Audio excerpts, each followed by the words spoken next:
சின்ன வெங்காயம் போட்டு இன்றைக்கி புளிக்குழம்பு செய்யலாம். கார புளிக்குழம்பு. தேவையான அளவு எண்ணெய் ஊற்றிக்கலாம்.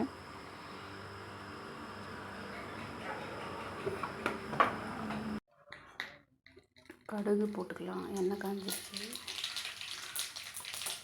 அரை டீஸ்பூன் சீரகம், அரை டீஸ்பூன் மிளகு, அரை டீஸ்பூன் வெந்தயம் போட்டுக்கிட்டேன்.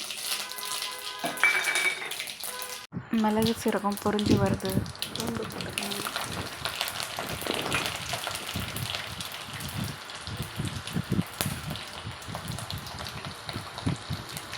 சின்ன வெங்காயம் அதிகமாக எடுத்துக்கிட்டேன். 2 கை எடுத்துக்கிட்டேன்.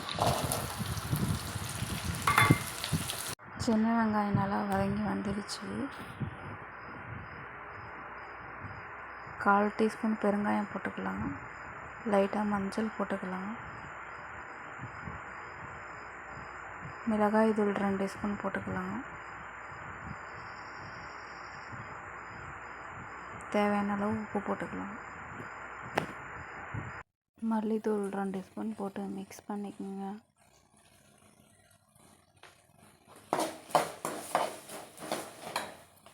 புளி ஒரு எலுமிச்சம்பழம் சைஸ் எடுத்து ஊற வச்சு எடுத்துக்கிட்டேன். ஆனியன் நல்லா மசாலாவோட வதங்கிடுச்சு. 2 தக்காளி கட் பண்ணி வச்சுருக்கேன், ஆட் பண்ணிக்கலாம். நல்லா மிக்ஸ் பண்ணி விடுங்க. நல்லா வதங்கிட்டோம். தக்காளி வதங்கி வருது. இப்போ நம்ம லைட்டாக தண்ணி ஊற்றி கொஞ்ச நேரம் மூடி வச்சு எடுத்துக்கலாம். நல்லா தக்காளி வதங்கட்டும். வாங்க ஓப்பன் பண்ணி பார்க்கலாம். தக்காளி நல்லா வதங்கி வந்துடுச்சு.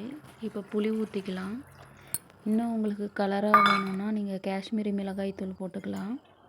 தேவையான அளவு புளி ஊற்றிக்கினேன் நான். இப்போ நல்லா மிக்ஸ் பண்ணி விட்டுக்கலாம்.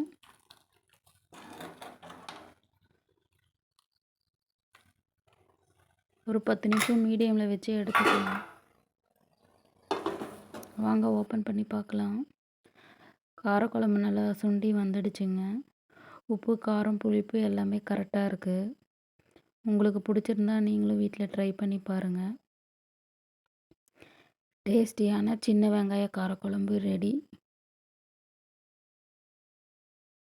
லைக் பண்ணுங்கள், கமெண்ட் பண்ணுங்கள், சப்ஸ்கிரைப் பண்ணுங்கள். வீட்டில் மறக்காமல் ட்ரை பண்ணி பார்த்துட்டு கமெண்ட் பண்ணுங்கள். பாய்.